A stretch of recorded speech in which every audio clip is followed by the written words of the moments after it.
₹20 ಉಳ್ಸಕ್ ಹೋಗಿ 20,000 ನಷ್ಟ ಮಾಡ್ಕೊಳೋದಂತೂ ನೀವು ಪಕ್ಕ. ಈ ವಿಡಿಯೋ ಸ್ಕಿಪ್ ಮಾಡ್ತೀನಿ ನೋಡಿ ಯಾಕೆ ಅಂತ ಹೇಳ್ತೀನಿ. ಸೊ ರೀಸೆಂಟ್ ಆಗಿ ನಮ್ಮ ಭಾರತ ಸರ್ಕಾರ ಲಾಂಚ್ ಮಾಡಿದಂತ E85 ಎತ್ನಾಳು ನೀವೇನ ನಿಮ್ ವೆಹಿಕಲ್ ಹಾಕ್ಸಕ್ ಹೋದ್ರೆ ಸೊ ನಿಮ್ ವೆಹಿಕಲ್ ಮುಂದಕ್ಕೆ ಹೋಗೋದಿಲ್ಲ, ಅಲ್ಲಿರುವಂತ ಇಂಜಿನ್ ಡ್ಯಾಮೇಜ್ ಆಗುತ್ತೆ, ಫ್ಯೂಯಲ್ ಪೈಪ್ಸ್ ಅಂತೂ ಇದ್ದಿದ್ದು ಡ್ಯಾಮೇಜ್ ಆಗುತ್ತೆ. ಇಷ್ಟು ದಿನ ನಾವೇನು E20 ಅನ್ನು ಹಾಕ್ಸ್ತಿದ್ವಿ, E20 ಅಂದ್ರೆ 100% ಪೆಟ್ರೋಲ್ ಅಲ್ಲಿ 20% ಆಫ್ ಎಥನಾಲ್ ಮಾತ್ರ ಮಿಕ್ಸ್ ಆಗ್ತಿತ್ತು. ನಮ್ ವೆಹಿಕಲ್ಸ್ ಗೆ ಅದು ಕಂಫರ್ಟಬಲ್ ಫೀಲ್ ನ ಕೊಡ್ತಿತ್ತು. ಸೊ ಈಗ ಸರ್ಕಾರ ಲಾಂಚ್ ಮಾಡಿದ್ ಏನಪ್ಪಾ ಅಂದ್ರೆ E85 ಎಥನಾಲ್ ಅಂದ್ರೆ 100% ಪೆಟ್ರೋಲ್ ಗೆ 85% ಆಫ್ ಎಥನಾಲ್ ಹಾಕೋದು. ಸೊ ಎಥನಾಲ್ ಹಾಕೋದು. ಸೊ ಇದು ಪ್ರೈಸ್ ಕಮ್ಮಿ ಆಗಿರ್ಬೋದು, ಬಟ್ ನಮ್ ವೆಹಿಕಲ್ಸ್ ಗೆ ಯೂಸ್ ಆಗಲ್ಲ. ಇದಕ್ಕೋಸ್ಕರ ಸ್ಪೆಷಲ್ ಆಗಿ ವೆಹಿಕಲ್ಸ್ ನ ಡಿಸೈನ್ ಮಾಡ್ಬೇಕು. ರೀಸೆಂಟ್ ಆಗಿ ಡೆಲ್ಲಿ ಮುಂಬೈಯಲ್ಲಿ ಡಿಸೈನ್ ಮಾಡಿದ್ದಾರೆ.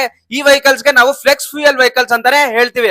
ಸೊ ಇದು ಪೆಟ್ರೋಲ್ ಕಮ್ಮಿ ಆಗ್ಬೋದು, ಬಟ್ ಎಫಿಷಿಯನ್ಸಿ ಎಲ್ಲ ತುಂಬಾನೇ ಚೆನ್ನಾಗಿರುತ್ತೆ. ಬಟ್ ನಾವ್ ಏನ್ ಯೂಸ್ ಮಾಡ್ತಿದೀವಿ ಆ ವೆಹಿಕಲ್ಸ್ ಗಂತೂ ಆಗೋದೇ ಇಲ್ಲ. ಸೊ ನೀವು ಏನಾರ ಪೆಟ್ರೋಲ್ ಕಮ್ಮಿ ಇದೆ ಅಂತ ಹಾಕ್ಸಕ್ ಹೋದ್ರೆ ನಷ್ಟ ಆಗೋದಂತೂ ಗ್ಯಾರಂಟಿ. ಸೊ ಈ ವಿಡಿಯೋ ನಿಮ್ ಫ್ರೆಂಡ್ಸ್ ಗೆ ಫ್ಯಾಮಿಲಿಗೆ ಎಲ್ಲ ಶೇರ್ ಮಾಡಿ, ಅವರು ಈ ತರ ಲಾಸ್ ಮಾಡ್ಕೊಂಡಿರ ಅವರು ಎಚ್ಚರಿಕೆ ವಹಿಸ್ಲಿ. ಇದೇ ರೀತಿ ಕಂಟೆಂಟ್ ಗಾಗಿ ನನ್ನ ಚಾನೆಲ್ ನ ಫಾಲೋ ಮಾಡಿ. Thank you.